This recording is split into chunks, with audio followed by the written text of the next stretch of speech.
Hello बच्चों, class 12th की math में आज हम सब लोग एक्सरसाइज 19.1 के सेकंड लेक्चर में क्वेश्चंस को सॉल्व करेंगे। तो पहले वीडियो में हम सब लोगों ने पूरी सदिश विश्लेषण के इंट्रो यानी परिचय के बारे में देखा, ठीक है। और इस वीडियो में हम सब लोग इसके क्वेश्चंस को सॉल्व करेंगे। क्वेश्चन नंबर 5 तक सॉल्व हो गए थे, अब क्वेश्चन नंबर 6 देखते हैं क्या कह रहा है। क्वेश्चन नंबर 6 कह रहा है कि ए बी सी डी चार बिंदुओं के स्थिति सदिश क्रमशः A vector, B vector, 2a vector plus 3b vector, A vector minus 2b vector हैं। A C vector, D B vector, B C vector तथा सी ए वेक्टर सदिशों को ए वेक्टर तथा बी वेक्टर के पदों में प्रकट कीजिए। तो हमें दिया क्या गया भैया, ए बी सी और डी की स्थिति सदिश किसके सापेक्ष, कुछ नहीं दिया गया तो समझ ले मूल बिंदु के सापेक्ष। स्थिति सदिश ए की ओ ए बराबर ए वेक्टर, ओ बी कितना दिया गया बी वेक्टर, ओ सी की स्थिति सदिश 2a plus 3b, O D यानी कि डी की स्थिति सदिश a माइनस 2b। हमको निकालना है A C B D B C C A किसके टर्म में, ए और बी के टर्म में। वैसे ए और बी सभी दिए गए तो ए और बी के टर्म में। अब देखिए ए सी निकालेंगे, ए सी बराबर क्या होगा, ए सी बराबर हमने बताया था ए सी बराबर क्या होगा ओ सी माइनस ओ ए। ये पहली स्थिति ए है, दूसरी स्थिति अंतिम स्थिति सी है, तो अंतिम स्थिति माइनस प्रारंभिक स्थिति, यही होता है रूल। तो ए सी बराबर लास्ट में कौन है सी, तो ओ सी, पहले कौन था ए तो ओ ए, अंतिम ऐसे पहले वाले की स्थिति सदिश घटाएंगे। तो ए सी बराबर ओ सी माइनस ओ ए। ओ सी कितना हमारे पास 2a प्लस बी और ओ ए कितना है ए। देखो 2a वेक्टर से ए वेक्टर घटाएंगे, वेक्टर ए प्लस 3b, ये हो जाएगा आंसर, वेक्टर लगा देंगे, ठीक है। अगला डी बी निकालेंगे, डी बी बराबर O B minus O D, ठीक, अंतिम माइनस प्रारंभिक। ओ बी कितना है बी वेक्टर, ठीक, ओ डी कितना है O D A minus 2b। अब यहाँ माइनस से गुणा करेंगे तो ये माइनस का ए और ये माइनस प्लस का 2b। सॉल्व करेंगे 2b प्लस का, ये b प्लस का 3b और ये माइनस का a वेक्टर, ये आंसर हो गया। अगला है bc निकालना है, bc इज इक्वल्स टू क्या होगा, bc is equals to last में c है तो oc, पहले b था तो ob, ठीक है। तो bc बराबर oc माइनस ob। oc कितना हमारे पास oc 2a plus 3b, 2a plus 3b, ob कितना है b। अब 2a वेक्टर प्लस का 3b में से एक भी गया 2b बचेगा, 2 कॉमन ले लेंगे, vector A plus vector B आगे 2 आंसर हो जाएगा। अगला सी ए बराबर मतलब पहली स्थिति सी अंतिम स्थिति ए, ओ ए माइनस ओ सी हो जाएगा, ठीक। सी ए बराबर ओ ए माइनस ओ सी, ठीक है, पिछले वीडियो में बताया भी था कैसे। ओ ए कितना है वेक्टर ए, ओ सी कितना है 2a प्लस 3b, यहाँ माइनस लगा तो ये भी माइनस ये भी माइनस, 2a माइनस का 3b भी माइनस का। अब देखो 2a माइनस का a प्लस का बचेगा माइनस ए और माइनस का 3b वेक्टर, ये हो गया इसका आंसर। नेक्स्ट क्वेश्चन 7 देखते हैं। पार्श्व चित्र में ओ ए बराबर ए वेक्टर, ए बी बराबर बी वेक्टर, ओ बी तथा सी डी वेक्टर ज्ञात कीजिए, जबकि सी डी ओ ए तथा ए बी के मध्य बिंदु है, ठीक। तो एक त्रिभुज दिया गया है, एक चित्र दिया गया है, चित्र में एक त्रिभुज बना है ओ ए बी। अब ओ ए जो है ओ से ए की स्थिति सदिश ए है, ए से बी की स्थिति सदिश बी है, यानी ओ पर खड़े होकर के ए को देखेंगे तब कितना आएगा विस्थापन वेक्टर ए पर खड़े होकर के बी को देख रहे हैं, इसका मतलब विस्थापन कितना हुआ वेक्टर बी। हमको निकालना है ओ बी और सी डी वेक्टर, और ये भी दिया गया है सी जो है ओ ए का मध्य बिंदु है, ओ ए का मध्य बिंदु सी है, डी जो है ए बी का मध्य बिंदु, ए और डी का मध्य बिंदु डी है। क्लियर बात।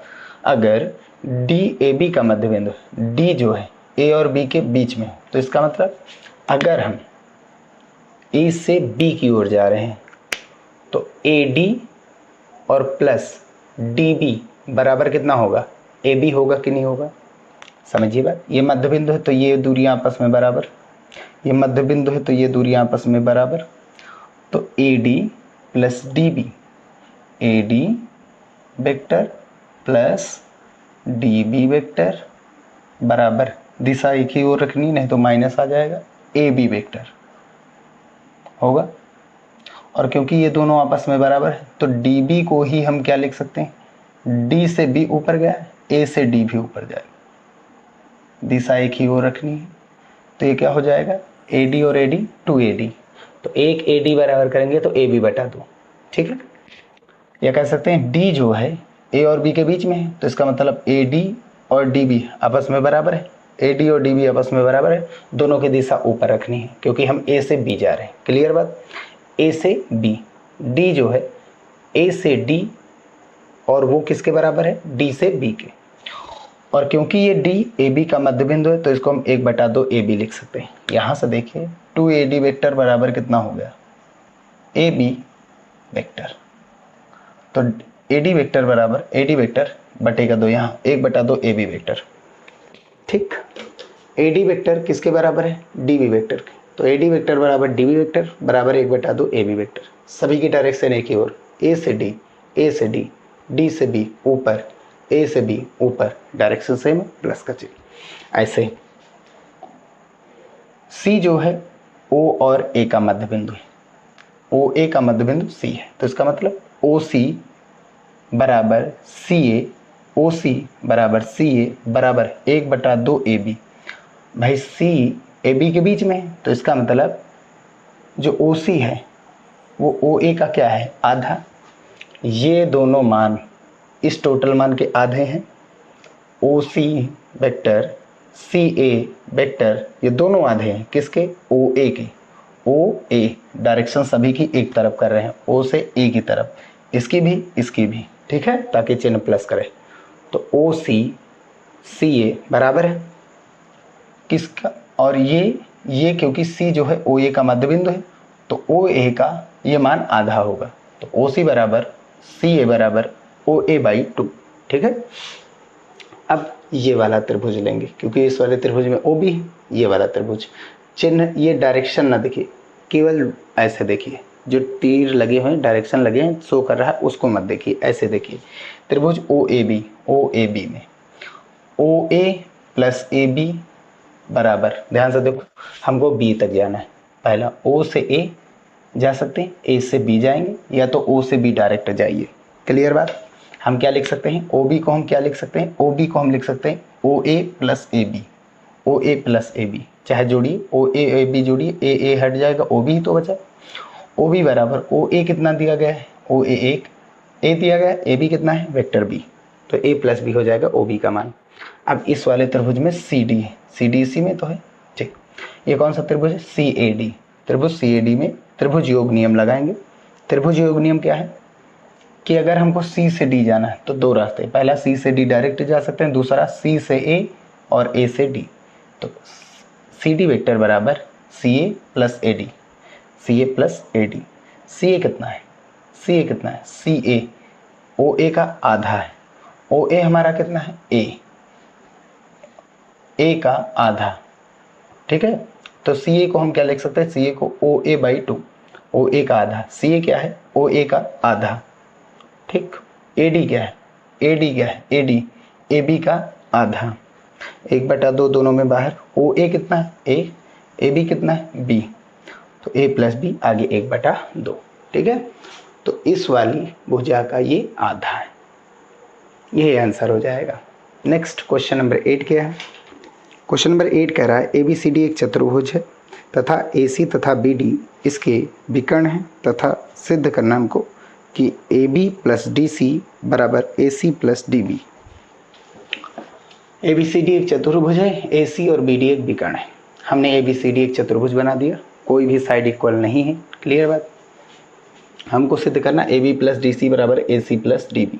AB प्लस DC ये AB प्लस DC बराबर क्या है, AC ये विकर्ण प्लस DB ये वाला विकर्ण। पहले हम क्या करेंगे, इस वाले त्रिभुज में ध्यान से देखिए, इस वाले त्रिभुज में क्या आ रहा है, AC, AB भी आ रहा है, तो हम AB से AC निकालेंगे। और ये वाले त्रिभुज में हम देखेंगे, जब इस वाले त्रिभुज में DC है कि नहीं, और साथ ही साथ क्या है, DB भी है। तो इस वाले त्रिभुज से हम DB निकालेंगे, DC की वैल्यू DB के रूप में, और इस वाले त्रिभुज में AB की वैल्यू AC के रूप में निकालेंगे, विकर्ण के रूप में। तो त्रिभुज ABC में, इस वाले त्रिभुज में त्रिभुज योग नियम क्या है कि A से B जोड़ो, B से C, AB प्लस BC बराबर AC होगा। क्लियर बात? AB प्लस BC बराबर AC। C पर पहुंचने के दो रास्ते, A से B, B से C या तो AC। तो AB प्लस BC बराबर AC। हमको किसकी वैल्यू चाहिए? AB की। तो AB बराबर करेंगे, BC इधर आएगा तो माइनस में हो जाएगा, AC माइनस BC। अब ये वाला त्रिभुज कौन सा था? BDC। BDC में त्रिभुज योग नियम क्या है? त्रिभुज योग नियम क्या है कि DC, हमको DC की वैल्यू चाहिए, DC plus CB, DC plus CB बराबर DB होगा। कोई डायरेक्शन नहीं, सीधा रूल लगाइए, DC plus CB, DC plus CB बराबर DB होगा कि नहीं होगा? ठीक है, हो जाएगा। DC और CB को जोड़ेंगे तो DB आएगा, चाहे देखिए C और C हट जाएंगे, DB बराबर DB। DC हमको किसकी वैल्यू चाहिए? DC बराबर CB इधर जाएगा तो माइनस में हो जाएगा, तो DB माइनस CB, ये हो गए। अब हम यहाँ से LHS लेंगे। LHS क्या है? AB plus DC, AB plus DC। AB कितना है? AC माइनस BC, और DC कितना है? BD minus CB, BD minus CB। अब क्योंकि हम जानते हैं CB बराबर माइनस BC, CB बराबर C से B जा रहे थे, और ये क्या है? B से C, दोनों के मान बराबर हैं, लेकिन ये C से B जा रहे थे, इसमें B से C उल्टा आ गए, तो क्या हो जाएगा? माइनस। अगर ये पैटर्न बदलते हैं तो आगे माइनस जुड़ता है। ठीक, अब CB बराबर माइनस का AB डालेंगे तो ये माइनस माइनस प्लस हो जाएगा, प्लस का BC हो गया, और ये माइनस का BC कैंसिल आउट, कितना बचा? AC plus DB, AC plus DB जो कि हमारा RHS है। क्लियर बात? चलिए क्वेश्चन नंबर 9 देखते हैं। क्वेश्चन नंबर 9 क्या कह रहा है? यदि एक समषटभुज की दो आसन्न मतलब क्रमागत भुजाओं से निरूपित सदिश A तथा B हो तो क्रमशः अन्य भुजाओं को निरूपित सदिश क्या होंगे? एक समषटभुज है। समषटभुज का मतलब है आमने सामने की जितनी भुजाएं होंगी समान होंगी, ठीक है, और विकर्ण जो है सम्मुख भुजा का 2 गुना होगा। ये समषटभुज की पहचान होती है। हमने मान लिया ये एक समषटभुज है। सम मतलब समान, षटभुज मतलब भुजाएं, 6 की 6 भुजाएं समान है, 6 की 6 आमने सामने वाली समान है। AB plus BC plus CD plus DE plus EF plus FA, total कितनी भुजा? 1 2 3 4 5 6। क्लियर बात? चलिए AB के सामने दिशा सेम रखनी है, याद रखिए। दो सदिश आपस में समान कब होते हैं? जब उनमें दिशा बराबर। ये OA है, ये OB है, इन दोनों की दिशा समान है, परिमाण समान, तो इसलिए OA बराबर OB कर दिया गया। मेन बात, दिशा अलग हुई तो माइनस चिन्ह। अब ध्यान से देखिए थोड़ा सा, ठीक है।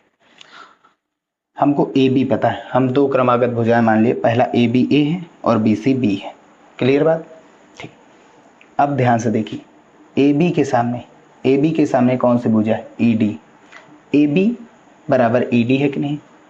AB भी A से B जा रहे थे, इसमें E से D, दोनों की दिशा समान है और दोनों के परिमाण भी समान। दोनों के परिमाण तो समान है, A से B और ये भी E से D, दोनों की दिशा भी बराबर, तो पॉजिटिव लिख देंगे। AB हमने कितना माना? A, तो ED भी कितना हो जाएगा? वेक्टर A पहला। ठीक, पहली भुजा, दूसरी भुजा, ये तीसरी भुजा हो गई। अगली BC के सम्मुख भुजा कौन है? FE। क्लियर बात?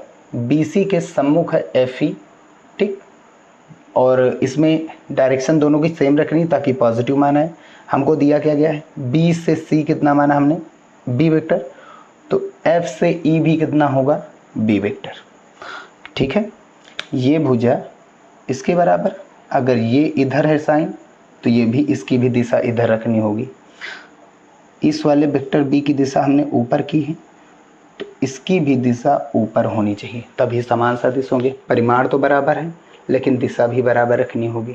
ठीक, तो BC बराबर हम FE रख सकते हैं। BC बराबर FE जो कि वेक्टर B हो जाएंगे। 4 भुजा पता चल गई, 2 बाकी है। और 2 भुजाएं कौन कौन सी हैं?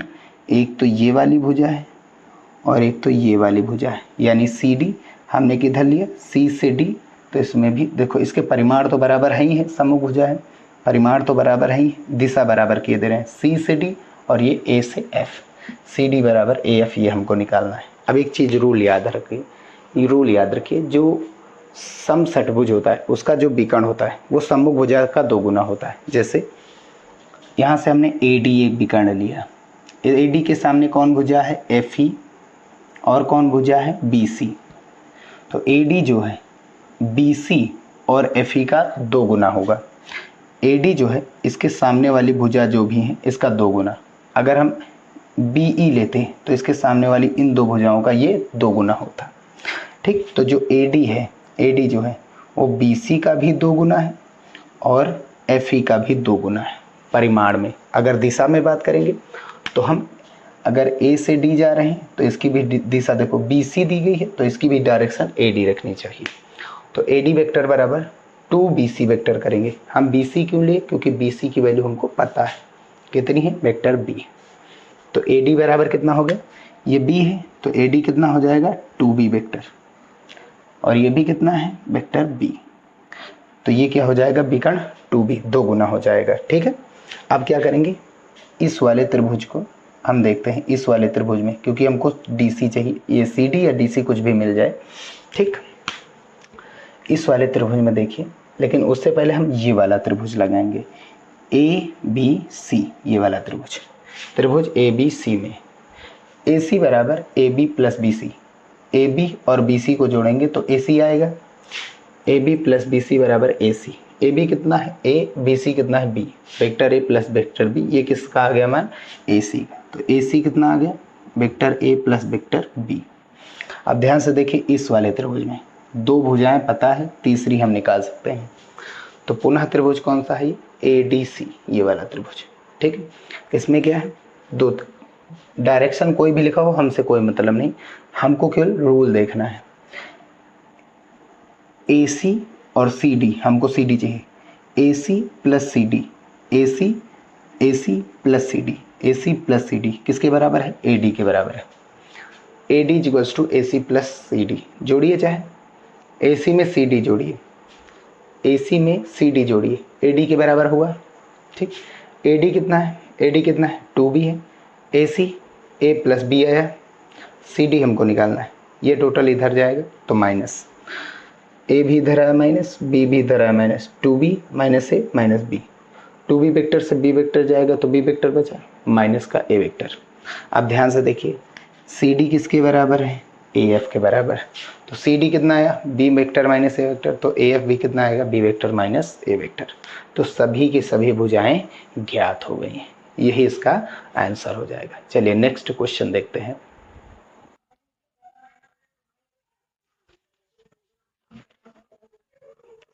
चलिए अब हम बात करते हैं क्वेश्चन नंबर 10 की। तो क्वेश्चन नंबर 10 में क्या कह रहा है कि त्रिभुज ABC का केंद्रक G है, तो सिद्ध कीजिए कि GA plus GA vector plus GB vector plus GC vector बराबर 0। तो हमने यहाँ पर एक त्रिभुज ले लिया है ABC, एक त्रिभुज दिया गया है जिसका केंद्रक क्या है, G है, सेंटर एकदम G है। हमको निकालना क्या है, GA plus GB plus GC बराबर 0, GA plus GB plus GC बराबर 0। तो सबसे पहले हम क्या करेंगे, मानेंगे कि A की स्थिति सदिश जो है वेक्टर A है, B की स्थिति सदिश वेक्टर B और C की स्थिति सदिश वेक्टर C है। ठीक है, स्थिति सदिश को किसके सापेक्ष हमने लिया, मूल बिंदु, मूल बिंदु के सापेक्ष A की स्थिति सदिश, मूल बिंदु के सापेक्ष B की स्थिति सदिश, मूल बिंदु के सापेक्ष C की स्थिति सदिश। मूल बिंदु से हम खड़े होकर के C को देखेंगे, मूल बिंदु से खड़े होकर के हम A को देखेंगे, कितना विस्थापन है A, O से खड़े होकर के B को देखेंगे, विस्थापन B, ये चीज हुआ। ठीक, तो GA बराबर क्या होता है, हमको GA निकालना है। तो GA बराबर क्या होगा, OA माइनस OG बताया गया था, G से A जाएंगे तो अंतिम माइनस प्रारंभिक स्थिति, यही तो विस्थापन होता है, G से A के बीच विस्थापन, G से A के बीच विस्थापन, तो अंतिम स्थिति माइनस प्रारंभिक स्थिति, यानी A की स्थिति OA और G की स्थिति OG।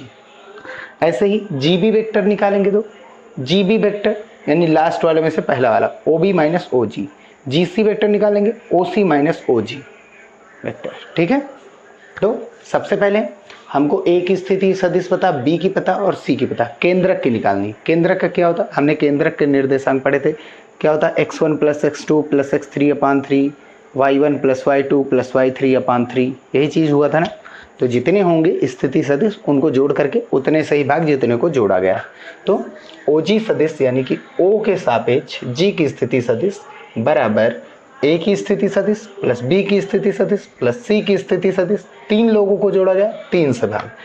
A की स्थिति सदिश क्या है, A वेक्टर, B की स्थिति सदिश B वेक्टर, C की स्थिति सदिश C वेक्टर और बटे में 3, ये हो गया OG। केंद्रक का निर्देशांक यही होता है, फार्मूला याद रख लीजिए, ठीक है। जैसे मध्य बिंदु का होता था OA प्लस OB अपान 2, वैसे केंद्रक का ही होगा। तो OA कितना है, OA A है, OG कितना है, A plus B plus C by 3। Solve करेंगे, 3 एकन 3 A में से एक ए गया, 2A और माइनस का B और ये माइनस का C, क्लियर। ऐसे ही OB माइनस OG, OB कितना है, OB B है, OG कितना है, A plus B plus C by 3। 3 एकन 3 B, इधर जाएंगे माइनस के हो जाएंगे, A माइनस का हो जाएगा, B भी माइनस का हो जाएगा, लेकिन 3 एकन 3 B में से एक भी गया, 2 भी बच जाएंगे और ये C भी माइनस का हो जाएगा। ऐसे GC वेक्टर बराबर क्या हो गया, OC माइनस OG, ठीक है। तो OC वेक्टर कितना है हमारे पास, C वेक्टर है, ठीक है। O की C की स्थिति सदिश, और OG कितना है, A plus B plus C by 3। 3 एकन 3 C, ये पूरे माइनस 3 C और ये यहाँ माइनस A माइनस B और ये माइनस C। 3 एकन 3 C में से एक C घटाएंगे, 2 C बचेगा, 2 C, A माइनस B भी माइनस। ये हो गए हमारे GA GB और GC के मान। अब हम LHS यहाँ से लेंगे, GA plus GB plus GC। GA की वैल्यू कितनी आई है, GA की value 2A minus B minus C upon 3, 2A minus B minus C upon 3। GB की value 2B minus A minus C upon 3, ठीक। GC की value 2C minus A vector minus B vector upon 3, ये डाल दिया। तीनों का LCM लेंगे तो 3 आएगा। अब ऊपर डायरेक्ट जुड़ जाएंगे, 2A minus B minus C, 2B minus A minus C, 2C minus A minus B।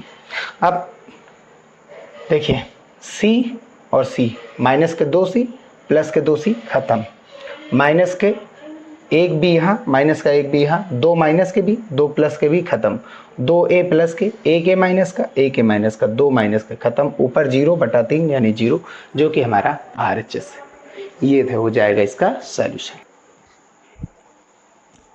चलिए क्वेश्चन नंबर 11 देखते हैं। कह रहा है ABCD एक समांतर चतुर्भुज के विकर्ण P पर काटते हैं।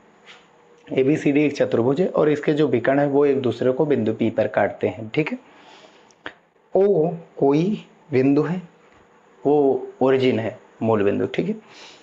सिद्ध कीजिए कि सदिश OA plus OB plus OC plus OD बराबर 4OP वेक्टर, ठीक है।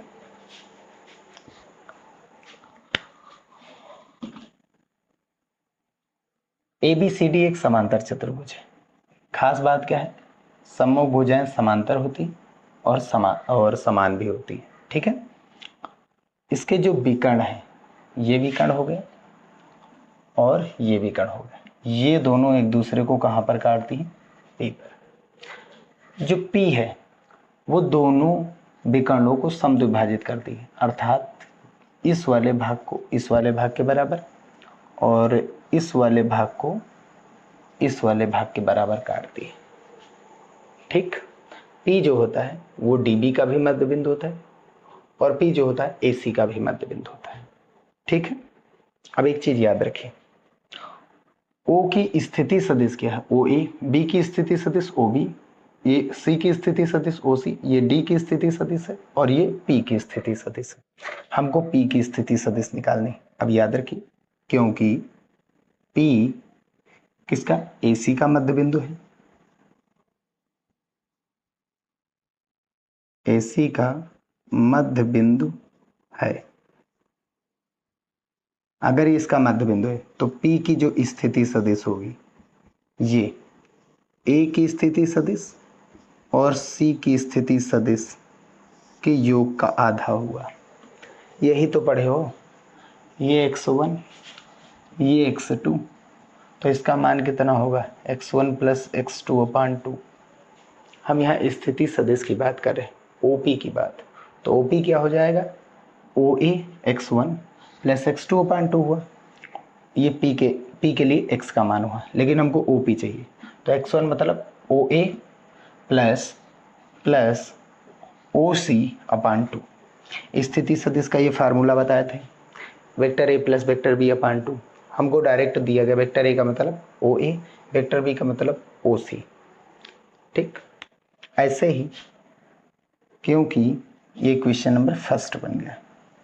ठीक है, अब यहाँ से हम करते क्या है, एक लाइन और कर लेते हैं, इसका 2 से इधर ले जाएंगे, तो ये कितना हो जाएगा 2OP वेक्टर बराबर, ये कितना हो गया OA vector plus OC vector.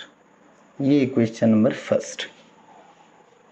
अब P जो है वो DB का भी मध्य बिंदु है, P जो है BD का मध्य बिंदु है,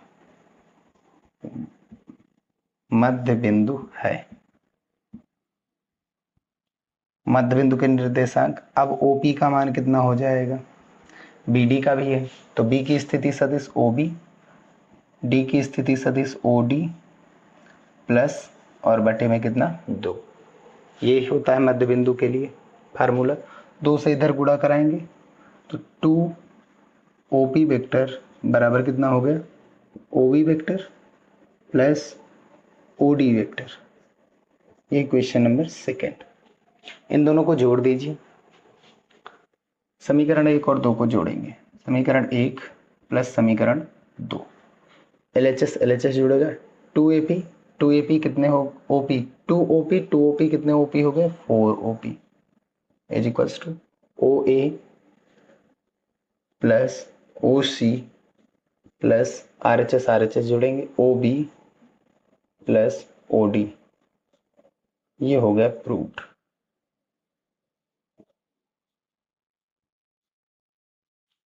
ठीक, यही तो हमको प्रूव करना था, ये इसका आंसर हो गया।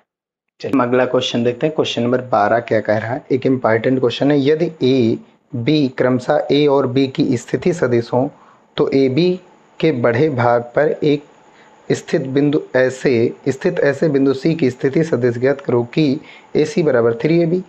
ए बी के बढ़े भाग पर स्थित ऐसे बिंदु डी का स्थिति सदिश ज्ञात कीजिए कि बी डी बराबर 2BA। ठीक है, तो एक लाइन है, ए बी एक रेखाखंड है। अगर ए बी बढ़ता है, ए से बी की ओर बढ़ता है तो एक पॉइंट सी मिलता है, बी से ए की ओर बढ़ाएंगे तो एक पॉइंट डी मिलेगा। ठीक, क्लियर बात, यही चीज इसमें बताया गया है। और जब डी बी है, ध्यान से देखिए, बी डी जो है 2BA के बराबर है, BA को 2 जोड़ेंगे तब ये टोटल मिलेगा, यानी ये और ये बराबर। इसमें देखिए AC जो है 3AB के बराबर है, AC जो है AB के 3 भाग जोड़ेंगे तब एक AC मिलेगा। ये चीज दिया गया। ठीक, अलग अलग देखते हैं। AB को अगर बढ़ाएंगे तो C मिलेगा, A की स्थिति सदिश वेक्टर A, B की स्थिति सदिश वेक्टर B, O के सापेक्ष, मतलब O पर खड़े होकर के वेक्टर A को देखेंगे तो वेक्टर A मान आएगा, B को देखेंगे तो वेक्टर B आएगा, C को देखने के लिए मान कितना होगा, यानी OC वेक्टर हमको निकालना है। ठीक, तो देखिए जो C है वो AB के बाहर है, AB को 2 भागों में बांटता है, पहला AC और दूसरा BC। ध्यान से देखिए, C जो है बाहर से AB को 2 भागों में बांटेगा, बाह्य विभाजन। C बाहर से AB को 2 भागों में बांटेगा, पहला AC और दूसरा BC। बाह्य विभाजन का फार्मूला हमने क्या बताया था, ये होता है M टोटल और ये होता है N टोटल। ठीक, C A को काट रहा है, C जो है AB को AC में काट रहा है बाहर से। भाई रेखा AB ही है लेकिन C पर C से काटना है, तो AB है, AB जो है C द्वारा पहला AC में काटा और दूसरा BC में काटा। बाहर से काट रहा है C जो है, अंदर से नहीं काट रहा है। कहां से काट रहा है, बाहर से काट रहा है। क्लियर है ना बात, बताया भी गया था। C जो है पहला एक भाग काट रहा है, ये M, ए को m भाग में और b को कितने भाग में, n भाग में।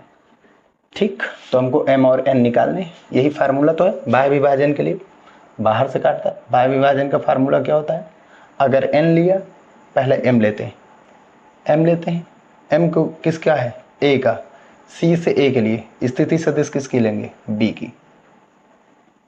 अगर n लेंगे, ये खंड लेंगे, स्थिति सदिश a की आएगी। यही तो बताया गया था, बटा m माइनस n, बाह्य विभाजन में माइनस।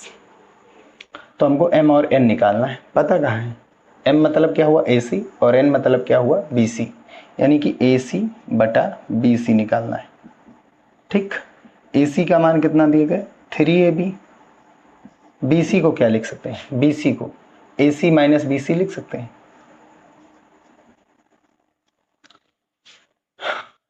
ये देखिए AC को क्या लिख सकते हैं, AB प्लस BC,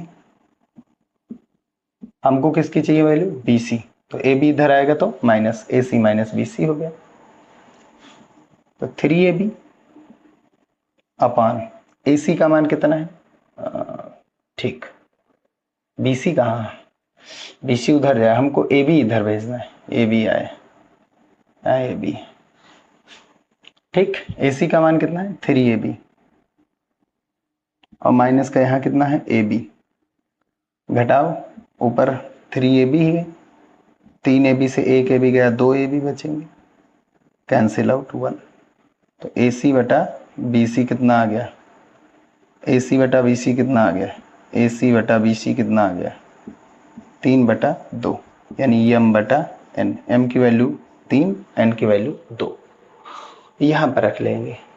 OC बराबर कितना हो जाएगा, m कितना है 3 गुणा OB vector B minus n कितना है 2 गुणा OA कितना है वेक्टर A, और बटा में m माइनस n, m कितना है 3, n कितना है 2, सॉल्व करेंगे तो 3b vector minus 2a vector, ये आंसर, 3 में से 2 घटाएंगे 1 आएगा।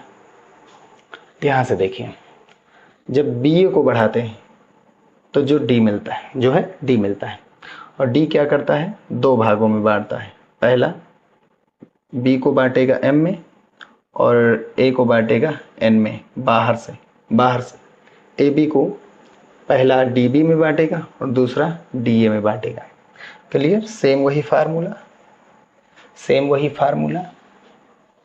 ठीक, इसमें भी m बटा n निकालना है, पहला कौन सा मान bd बटा दूसरा कौन सा मान निकालना है da। अरे भैया m और n चाहिए हमको कि नहीं चाहिए, m बटा n। ठीक, m और n की वैल्यू चाहिए, bd कितना है 2ba के बराबर,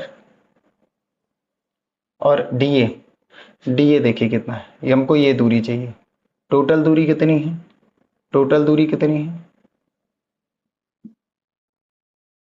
दूरी कितनी है db माइनस ये वाली दूरी चाहिए, टोटल दूरी ये चाहिए हमको, टोटल दूरी ये दूरी हमको नहीं चाहिए, टोटल दूरी में से ये दूरी निकालेंगे, ये पता चलेगा n कब आएगा, टोटल दूरी में से ये वाला निकालेंगे n आएगा। ये कौन सा निकाला गया, AB, वैल्यू डालिए, AB अब ये 2ba अपान db कितना है, db अब BD 2ba माइनस का AB मतलब BA, सॉल्व करिए, ऊपर 2ba और नीचे कितने ba बचेंगे 1, कैंसिल आउट, ये m बटा n मिल गया, m का मान 2, n का मान 1, m 2 है, n कितना है 1, फार्मूला क्या आएगा, OD बराबर, पहला m किसका लिया b का, तो स्थिति सदिश किसकी आएगी a की, बाह्य विभाजन है माइनस n, अब की बार रेखाखंड किसका लिया n का, यानी a का लिया, तो स्थिति सदिश किसकी आएगी b की, और अपान में m माइनस n, वैल्यू डालिए, m कितना है 2, m 2 है, b का लिया, a की स्थिति सदिश क्या है a वेक्टर, n का मान 1, b की स्थिति सदिश क्या है वेक्टर b, और बटे 2 माइनस 1, सॉल्व करिए कितना आया 2a vector minus b vector, ये मिल गया हमको OD वेक्टर। आंसर। क्लियर है? ठीक, चलिए अब हम क्वेश्चन नंबर 13 देखते हैं। डी ई एफ त्रिभुज एबीसी की भुजाओं के मध्य बिंदु है। दिखाइए कि किसी बिंदु ओ के लिए, ओ यहाँ पर ओरिजिन की बात कर रहा है, सदिश ओ ए प्लस ओ बी बराबर O D plus O E plus O F. ठीक, तो एक त्रिभुज है ए बी सी और इसके मध्य बिंदु है डी ई एफ। हमने मान लिया ए बी का मध्य बिंदु डी है, चाहे जिसको जो भी मध्य बिंदु है, और बी सी का मध्य बिंदु ई है और सी ए सी का मध्य बिंदु एफ है। तब देखो ए की स्थिति सदिश क्या है, ओ ए वेक्टर, ये दिया गया है। बी की जो स्थिति सदिश क्या है, ओ बी वेक्टर। आप चाहें तो इनको ए vector, B vector, C vector नाम भी दे सकते हैं। और सी की जो स्थिति सदिश क्या है, वो ओ सी वेक्टर है। ऐसे ही डी की जो स्थिति सदिश होगी वो ओ डी वेक्टर। ओ के सापेक्ष ओ पर खड़े होकर के, ओ से खड़े होकर के हम इन सभी चीजों को ऑब्जर्व कर रहे हैं, इसीलिए ओ वही पॉइंट है जहां से हम इन सदिशों को खड़े होकर के देख रहे हैं। अब क्योंकि डी किसका मध्य बिंदु है, ए बी का मध्य बिंदु है ना, दिया ही गया है। तो ओ डी कितना आ जाएगा, ओ डी वेक्टर बराबर ओ ए की स्थिति सदिश प्लस बी की स्थिति सदिश बटा 2। ठीक है, इक्वेशन नंबर फर्स्ट। फिर आगे ऐसे ही ई किसका मध्य बिंदु है, बीसी का। ई जो है बीसी का मध्य बिंदु है।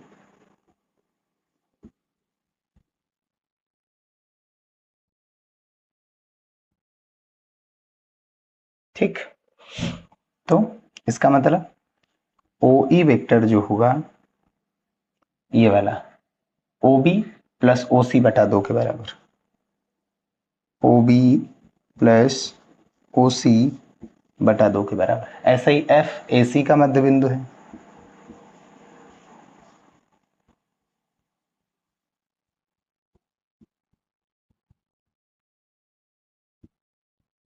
तो इसका मतलब ओ एफ वेक्टर जो होगा मिड पॉइंट का, वो क्या होगा, ओ ए वेक्टर, ए और सी का मध्य बिंदु है, ओ A plus O C by 2। क्या करेंगे, तीनों को जोड़ेंगे, equation number second, equation number third. ठीक, ये तो हमको प्रूफ करना है।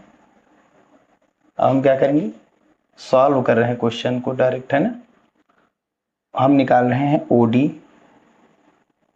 Plus O E plus O F. देखिए ओ डी कितना आया, ओ डी कितना आया, O A plus O B by 2, O A plus O B by 2। चलिए हम आर एच एस यहां से ले रहे हैं, ठीक, क्योंकि इनकी वैल्यू हमको पता चल गई। प्लस ओ ई कितना आया हमारे, ओ बी प्लस ओ सी अपान 2 प्लस ओ एफ कितना है, ओ A plus O C upon 2। LCM लेंगे सभी का, कितना आएगा, 2 आएगा। ओ ए अब डायरेक्ट जुड़ जाएंगे ना, plus O B plus O B plus O C plus O A plus O C. O A कितने हो जाएंगे, 2 O A vector, O B 2 O B vector, O C 2 O C vector upon 2। 2 ऊपर से common लेकर के cancel कर देंगे नीचे वाले को, बचा कितना, O A vector plus O B vector plus O C vector, है ना, जो कि हमारा क्या है, एल एच एस। क्लियर। चलिए अब हम क्वेश्चन नंबर 15 देखते हैं। कह रहा है कि सिद्ध करो कि किसी समषटभुज के केंद्र से इसके शीर्षों तक खींचे गए सदिशों का योग शून्य होता है। ये एक समषटभुज, ठीक, 6 भुजाएं, 1 2 3 4 5 और ये 6। इसका एक सेंटर हमने पी मान लिया। इससे हर एक कोनों पर, हर एक शीर्ष पर एक वेक्टर खींचना है। जैसे सेंटर से ए पर, बी पर, सी पर, डी पर, ई पर, एफ पर, इनका जो योग है वो शून्य होगा। यानी P A plus P B plus C P C plus P D plus P E plus P F. अब ये चीज तो हमको पता है कि इनके विकर्ण आपस में क्या होते हैं, बराबर। अगर हम बात करेंगे, ध्यान से देखिए, ये वाला विकर्ण, ये वाला जो विकर्ण है, इन दोनों का क्या होता है, 2 गुना होता है। अर्थात ये सम्मुख लाइन आपस में जो होती है वो समान होती है, चाहे ऊपर से आइए चाहे नीचे से आइए। चाहे ये वाली लाइन देख लीजिए, ये चाहे इधर से आइए चाहे इधर से आइए, इस वाली लाइन में चाहे इधर से आइए चाहे इधर से आइए, बराबर बराबर। जो पी ए है, हमको पी से ए चाहिए ना, पी ए है, वो किसके बराबर है, किसके बराबर है, पी डी के। ध्यान से देखिए, पी ए बराबर क्या है, पी ए बराबर पी डी है, पी डी भैया पी डी, ये वाला इसके बराबर, पी ए बराबर पी डी, ठीक है। और पी ए पी डी के बराबर है, पी ए पी डी के बराबर है। ऐसे ही पी बी जो है, पी बी जो है वो किसके बराबर है, पी ई के बराबर है। अभी मान की बात करें, दिशा की बात नहीं। और कौन बच रहा है, पी एफ या पी सी कह दीजिए, पी सी वो किसके बराबर है, पी एफ के। अब ध्यान से देखिए, अब दिशा की बात करेंगे। पी से ए नीचे आ रहे हैं, पी से डी ऊपर जा रहे हैं, मान बराबर, दोनों के परिमाण बराबर है, लेकिन दिशा की बात करेंगे, इसमें नीचे आ रहे हैं, इसमें ऊपर जा रहे हैं, दिशा अलग अलग है, यानी क्या जुड़ जाएगा, माइनस। वेक्टर की बात करेंगे, नीचे एक लाइन देख लेते हैं। अगर वेक्टर की बात करेंगे तो पी ए वेक्टर बराबर पी डी वेक्टर होगा, लेकिन इसमें दिशा का अंतर है तो माइनस, इनकी दिशा अलग अलग है। पी ए नीचे है, पी डी ऊपर है, माइनस, ठीक। तो माइनस के पी डी को हम क्या लिख सकते हैं, डी पी लिख सकते हैं। अरे भैया, ये बताया गया था पी डी जो होता है वो बराबर होता है माइनस का डी पी के, होता है कि नहीं होता है। इसको आपस में बदलेंगे तो माइनस चिन्ह आएगा, इसको आपस में बदलेंगे एक एक्स्ट्रा माइनस आएगा, एक पहले से ही माइनस था, माइनस माइनस प्लस। अब अगर जो पी बी वेक्टर जो है, P B vector P E vector के बराबर, लेकिन अंतर किसका है, पी बी नीचे पी ई ऊपर है, अंतर है माइनस का। अगर ई आगे करेंगे पी पीछे तो एक एक्स्ट्रा माइनस आएगा, और वो माइनस इस माइनस को खत्म कर देगा। ये हो गया ई पी वेक्टर। क्या हो गया, ई पी वेक्टर। रहने दीजिए, बदलो मत, ऐसे ही रहने दो। Equation number second, equation number first, इसको रहने दीजिए। यहां से देखिए, पी सी वेक्टर बराबर पी एफ वेक्टर। अब ध्यान से देखिए, क्या इन दोनों की दिशा समान है, पी सी किधर है, इधर है, पी एफ किधर है, इधर है, दोनों की दिशा अलग अलग है, तो क्या जुड़ जाएगा, माइनस। Equation number third. अब हम क्या करेंगे, समीकरण जोड़ेंगे, equation first plus second plus third, proof में हम चल रहे हैं, सॉल्व कर रहे हैं, ठीक है। एलएचएस जुड़ेगा, इसका एलएचएस कितना है, पीबी वेक्टर, इसका कितना है, पीए वेक्टर, और इधर कितना है, पीसी वेक्टर। आरएचएस जोड़ेंगे, इसका आरएचएस माइनस पीई, इसका आरएचएस माइनस का पी डी, इसका आरएचएस माइनस का पी एफ। सभी को एक तरफ ले आइए, कितना हो जाएगा, PA vector plus PB vector plus PC vector. ये वाला इधर आएगा, पीडी इधर आएगा तो प्लस में, पीई इधर आएगा तो प्लस में, पीएफ इधर आएगा तो प्लस में, और इक्वल में क्या हो गया, 0। ये प्रूव्ड, ठीक। बस इतना ही था, बस यहीं पर हम वीडियो समाप्त करते हैं। नेक्स्ट वीडियो में हम आगे के क्वेश्चंस को सॉल्व करेंगे।